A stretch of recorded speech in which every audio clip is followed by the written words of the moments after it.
இன்னைக்கு இந்த 2 different blouse design trace பண்ணலாம். Welcome to Al Nihma diaries. கன்வா ப்ளவுஸ் டிசைன் ட்ரேசிங் கோர்ஸில் இன்னைக்கு டே 6. நெக் டிசைன் ட்ரேஸ் பண்ணுறது இதுதான் லாஸ்ட் வீடியோ. இனி நெக்ஸ்ட் கிளாஸில் நம்ம ஸ்லீவ்ஸ் டிசைன் தான் ட்ரேஸ் பண்ணுவோம். ஸோ வீடியோ ஸ்கிப் பண்ணாமல் ஃபுல்லாக பாருங்கள். நெக் டிசைனில் வேறு எதுவும் டவுட்ஸ் இருந்துச்சுன்னா கமெண்ட் பண்ணுங்கள். இந்த ஸ்டெப்ஸ்லாம் எப்படி பண்ணுறேன்னு உங்களுக்கு தெரியலைன்னா நம்மளோட யூடியூப் சேனலில் நிறைய வீடியோஸ் நம்ம ஆல்ரெடி போட்டிருக்கோம். லிங்க்கு கீழே டிஸ்கிரிப்ஷனில் கொடுத்துருக்கேன், செக் பண்ணிக்கிறேங்க. அப்போ உங்களுக்கு இது புரிஞ்சிடும். போட் நெக்குக்கு 1.5 இன்ச் மார்க் பண்ணியிருக்கேன். கீழே டிசைனுக்கு 8 இல்லை 9 இன்ச் வச்சுக்கிறேங்க, கரெக்டாக இருக்கும். லாஸ்ட் வீடியோலேயே போட் நெக் எப்படி ட்ரேஸ் பண்ணுறதுன்னு சொல்லியிருந்தேன். ஹாஃப் சர்க்கிள் அப்படின்னு சர்ச் பண்ணுங்கள். எலிமெண்ட்ஸில் எப்பயுமே நம்ம கிராஃபிக்ஸ் தான் யூஸ் பண்ணணும். அகெயின் மறுபடியும் சொல்கிறேன், ஞாபகம் வச்சுக்கிறோங்க. இந்த டிசைன் கரெக்டாக இருக்கும், இதை நம்ம சூஸ் பண்ணிக்கலாம். இப்போ லைட்டாக ஸ்வைப் பண்ணிங்கன்னா பெருசாகும். நம்ம நெக்குக்கு தேவைங்கிற மாதிரி நம்ம கஸ்டம் பண்ணிக்கலாம். நான் போடுற வீடியோஸ்லாம் உங்களுக்கு யூஸ்ஃபுல்லாக இருந்தால் சப்ஸ்கிரைப் பண்ணி வச்சுக்கிறேங்க. சப்ஸ்கிரைப் பண்ணிவிட்டு பக்கத்தில் இருக்கிற பெல் ஐக்கானையும் கிளிக் பண்ணிக்கிறேங்க. அப்போ தான் நான் போடுற வீடியோஸ்லாம் உங்களுக்கு நோட்டிஃபை ஆகும். நெக்ஸ்ட்டு எலிமெண்ட்ஸில் டெம்பிள் ஃப்ரேம் அப்படின்னு சர்ச் பண்ணுங்கள். நம்ம ப்ளவுஸ் டிசைனுக்கு ஏற்ற எலிமெண்ட்ஸ் கொஞ்சம் ஸ்க்ரோல் பண்ணிக்கிட்டே இருங்க, கிடச்சிரும். இந்த டிசைன் கரெக்டாக இருக்கும், சூஸ் பண்ணிக்கலாம். நான் இந்த டிசைனை அப்படியே வச்சு பார்த்தேன், நம்மளுக்கு கரெக்டான வித்தும் ஹைட்டும் கிடைக்கல. சரி, கொஞ்சம் கிராப் பண்ணி நம்ம யூஸ் பண்ணிக்கலாம். கிராப் பண்ணால் உங்களுக்கு தெரியும்ல, கீழே கொஞ்சம் ஸ்க்ரோல் பண்ணிங்கன்னா கிராப் அப்படின்னு ஒரு ஆப்ஷன் இருக்கும், அதை யூஸ் பண்ணிக்கிறங்க. ஒரு சைட் கரெக்டாக வச்சுட்டு அதை அப்படியே டூப்ளிகேட் பண்ணி ஃப்ளிப் பண்ணி இந்த பக்கமும் நம்ம யூஸ் பண்ணிக்கலாம். நம்ம டிசைனில் கொஞ்சம் கிராஸாக இருக்குது, வேறு ஒன்றும் இல்லை. லைட்டாக அந்த டிசைனை கொஞ்சம் லைட்டாக அட்ஜஸ்ட் பண்ணுங்கள், கரெக்டாக வந்துடும்.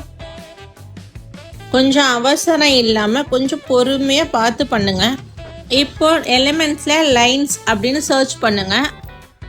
ஸ்ட்ரோக், கலர், ஸ்டைல் எல்லாத்தையும் கொஞ்சம் அட்ஜஸ்ட் பண்ணிவிட்டு கீழே பார்டர் ஃபிக்ஸ் பண்ணிடலாம். இதுவுமே பார்த்து பொறுமையாக செய்யுங்க, எதுவுமே அவசரம் இல்லை. கொஞ்சம் கஷ்டமாக தான் இருக்கும், ட்ரை பண்ண ஈஸியாயிரும்.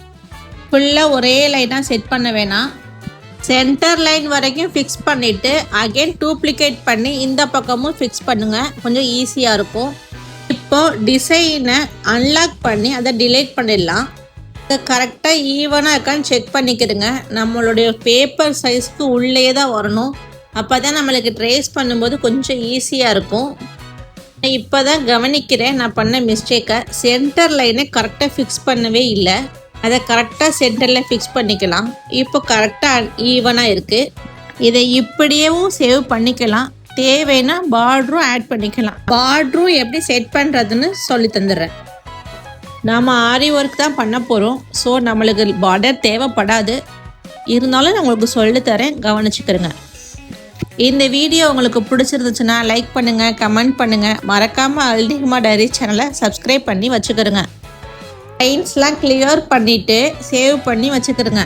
நெக்ஸ்ட்டு டிசைன் எப்படி ட்ரேஸ் பண்ணுறதுன்னு பார்க்கலாம். இந்த பேஜை அப்படியே ஸ்வைப் பண்ணிங்கன்னா இன்னொரு பேஜ் வந்துடும். ஃபைல்ஸில் போய் செட்டிங்ஸில் கைட் ஆன் பண்ணோன்னே நம்ம ஆல்ரெடி யூஸ் பண்ணியிருந்தனால ஆட்டோமேட்டிக்காக கிட்ஸ் வந்துடும். இப்போ இந்த டிசைன் ட்ரேஸ் பண்ணலாம். சேம் மெத்தட் தான்.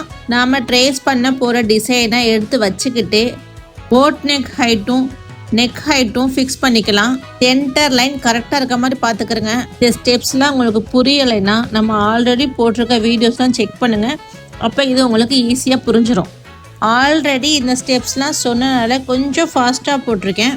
போட் நெக்குக்கு ஹாஃப் சர்க்கிள்னு சர்ச் பண்ணி யூஸ் பண்ணிக்கலாம். இந்த ஹாஃப் சர்க்கிளே டூப்ளிகேட் பண்ணி கீழே இருக்க டிசைனுக்கும் செட் பண்ணலாம், பட் கொஞ்சம் கிராப் பண்ணிக்கலாம். கரெக்டாக ஃபிக்ஸ் ஆகிடுச்சு. நெக்ஸ்ட்டு எலிமெண்ட்ஸில் ஸ்கேலப்னு சர்ச் பண்ணுங்கள். சிங்கிளாக இல்லவே இல்லை, நம்ம ஹாஃப் சர்க்கிளும் யூஸ் பண்ணலாம். இருந்தாலும் உங்களுக்கு ஸ்கேலப் எப்படி யூஸ் பண்ணுறதுன்னு சொல்லி கொடுக்குறதுக்காண்டே நம்ம இதை ட்ரை பண்ணுறோம். இதை சூஸ் பண்ணிக்கலாம். இதை அப்படியே நம்மளால் ட்ரேஸ் பண்ண முடியாது, நம்ம கொஞ்சம் கிராப் பண்ணி சிங்கிள் பீஸாகவே எடுத்துக்கலாம். இதை ஹாஃப் சர்க்கிள் எலிமெண்ட்லேயும் யூஸ் பண்ணலாம். நான் உங்களுக்கு ஸ்கேலப்பும் எப்படி யூஸ் பண்ணுறதுன்னு டீச் பண்ணுறேன், அவ்வளோதான். கொஞ்சம் கரெக்டாக பார்த்து பொறுமையாக கரெக்டான ஷேப்பில் வைக்கணும். ஜூம் பண்ணிக்கிறங்க. வச்சுட்டு டூப்ளிகேட் பண்ணிங்கன்னா சேம் சைஸில் இன்னொன்று வந்துடும். அதை அப்படியே டூப்ளிகேட் பண்ண ஆட்டோமேட்டிக்காக சேம் சைஸ்க்கு நம்மளுக்கு வந்துடும். அதை கரெக்டாக ஃபிக்ஸ் பண்ணிக்கலாம். இந்த டிசைன் ரொம்ப ஈஸி. ட்ரேஸ் பண்ணிவிட்டு சேவ் பண்ணிட்டீங்கன்னா நம்மளுக்கு ஆட்டோமேட்டிக்காக கேலரிக்கு போயிடும். அகெயின் மறுபடியும் சொல்கிறேன், நம்ம பண்ணுற டிசைன் எல்லாமே A3 சைஸ்க்கு தான் செட் ஆகும். பிரிண்ட் எடுக்கும்போது A3 சைஸ்க்கு பிரிண்ட் எடுத்துக்கிறதுங்க, கரெக்டாக இருக்கும். நெக்ஸ்ட் வீடியோவில் ஸ்லீவ்ஸ் எப்படி ட்ரேஸ் பண்ணுறதுன்னு பார்க்கலாம். தேங்க்யூ.